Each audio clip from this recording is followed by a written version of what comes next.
31-year-old man who admitted to killing victims in his apartment, then dismembering their bodies, may have murdered up to 17 people. A serial killer is on the loose in the Daytona area. Investigators are on the trail of a possible serial killer. A stunning claim from an accused killer awaiting trial in Pennsylvania. And authorities believe they could very well have a serial killer in custody. And they say it may be the work of a serial killer. An accused serial killer in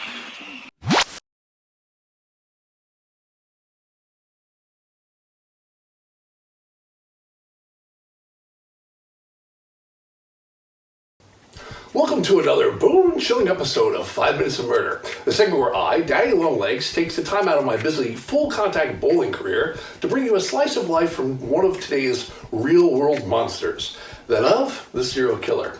On this episode, we find ourselves looking into the mind of William George Bonin, also known as the Freeway Killer, who was responsible for the rape, torture, and murder of no less than 21 boys and young men between the years of 1979 and 1980 in the Southern California area. He's also suspected of committing at least another 15 murders, but this was never proven, so we're not too sure. William was born on January 8th, 1947 in Wolfpac, Connecticut, the second of three brothers that were born to Robert and Alice Bonin. Nice little couple. Both of William's parents were alcoholics, and his father was very physically abusive towards all of the children and his wife as well. He was a bit of a drunkard, if you will. And in 1953, to protect her children from the father, William's mother placed her whole entire family, basically all his sons, in an orphanage. Unfortunately, this orphanage was known to have severely problems with beating their children and forced sexual abuse and things of that nature. Williams was to remain in that orphanage, unfortunately, until the age of 9, where he finally got to return to live with his parents. Now, while he was back living with his parents, Williams was actually known to have both molested his younger brothers and several of the neighborhood children. There was basically a lot of hubbub about him in the area. Now, at the age of 10, he was a bit of a criminal. Williams was arrested for robbery, petty theft, and grand theft. He was placed in a juvenile detention center where he was then again physically repeatedly beaten and sexually abused, and also sexually abused by the counselors for this juvenile center. Now fast forward to 1965, where we found Williams now graduating from high school and joining up with the U.S. Air Force. There he served 5 months of active duty in Vietnam. He was in the Vietnam War as an aerial gunner on the side of a helicopter. Now he logged over 700 hours at the time of combat, where he would basically claim that his experiences in Vietnam basically disconnected him and instilled the belief that human life was basically overvalued at this point. Now during this time, Williams also admitted that he sexually assaulted 2 or 3 soldiers at gunpoint. Not a great guy. 3 years later, Williams would receive an honorable discharge and return home to live with his dear old mother. Now there, his sexual misconduct would soon continue, now in the new home where she lived, which was Downing, California. In November 1968, at the age of 21, Williams committed a series of 3 sexual assaults on a group of boys and youths between the ages of 12 and 18 over the next following months. In each instant, he restrained the victims before forcibly engaging in sodomy, oral copulation, and methods of torture, which included bludgeoning and squeezing of the victim's testicles. Ouch. Now, in the early 1969, Williams was arrested for some of this, and he pled guilty to the molestation and forced oral compilation, and there he was sentenced to the state hospital as a mentally disordered sexual offender. And then on June 11th, 1974, he was finally released after doctors concluded at that time he was no longer a danger to the other health and safety of others. He'd be put on parole, but basically he was free to go. He then moved into an apartment complex in Los Angeles County, about an hour away from his mother, give or take. He also landed a job as a truck driver at this time. Now it was around now that Williams, out and free to go, started to raise his stakes on the whole molestation and his murdering spree game, and his spree started. He selected young male hitchhikers, schoolboys, and occasionally male prostitutes, somewhere between the ages of 12 to 19. As victims, they were basically easily enticed or forced to get into his Ford van, where he had things happen. The victims were usually killed inside the van before their bodies were discarded along the areas of closed freeways and highways around California, hence the name the Freeway Killer.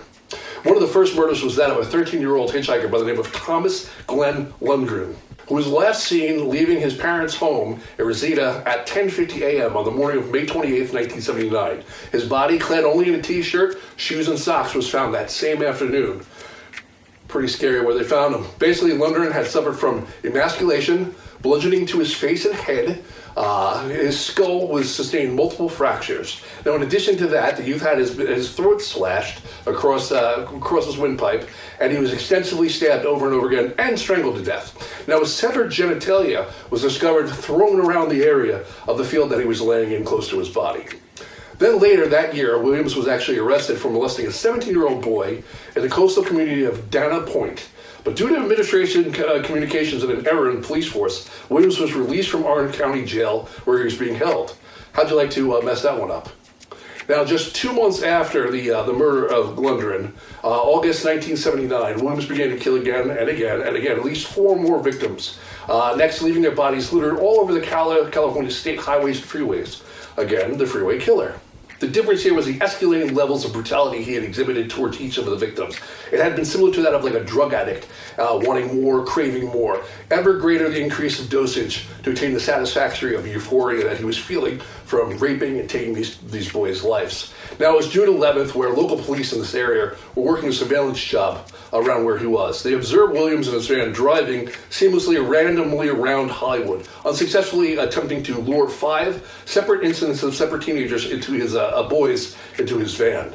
Now, the police thought this was curious, so they followed the van until it stopped and parked in a desolate parking area in this closed area right by a Hollywood freeway. Then discreetly they approached the vehicle, and upon hearing muffled screams and banging sounds emanating from the van, they got closer and closer and forced their way finally into the vehicle. Now, what they discovered was William in a full act of raping a 17-year-old Orange County runaway by the name of Harold Tate. He had the boy handcuffed and bound, and basically he was mid-coitus, if you will. Williams was arrested on the spot, initially charged him basically then with raping of a minor. That's what they knew.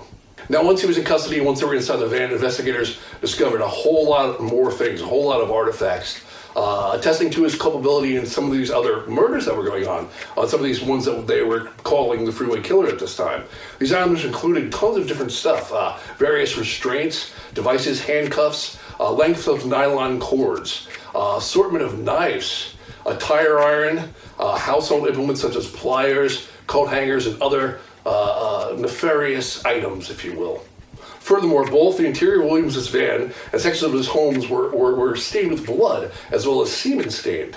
And of course, now the inner handles from the passenger sides of the rear door of the vehicles had been removed. An obvious attempt to basically keep the victims from being able to escape once you were in the car or the van, you were too much. Now, inside the glove box, strangely enough, investigators also discovered a scrapbook of newspaper clippings related to the Freeway murders. All of this, they were able to basically connect William Bonin to all of the cold cases that had been going on. Now that he was in custody and facing numerous charges, Williams initially proclaimed his innocence. He would then later change his plea to guilty after reading an impassionate letter from one of the victims of his mother's. She implored him to reveal the location of her son's body. He would do one better. He would actually show them. Williams fully confessed about abducting, raping, torturing, and killing 21 boys and young men. He could even name some of the names, although some of them he couldn't remember, most of them he could. The sad part is he expressed no remorse for his actions. He only demonstrated extreme embarrassment and regret for having been caught. That was why he was embarrassed. Williams also confessed that he had accomplices throughout his whole killing sprees. That of a gentleman by the name of Vernon Robert Butts and another gentleman by the name of Gregory Matthew Miley. Because of this, both of these young gentlemen were investigated by law enforcement and subsequently arrested shortly after.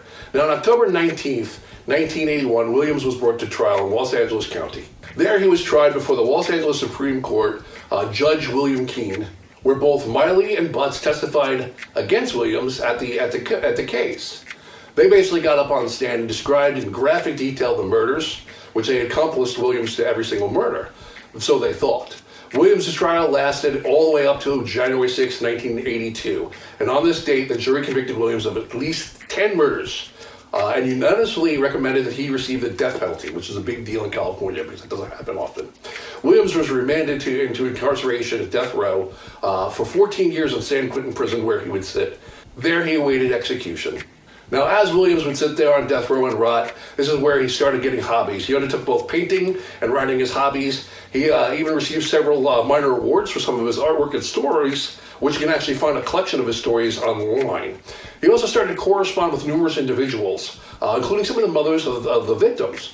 But never once in any of the letters, and they were all screaming copies, did he ever express any regret or remorse over having murdered anyone. In fact, Williams told one of the victim's mothers that his son had been his favorite victim because he was such a screamer. That's horrible, horrible.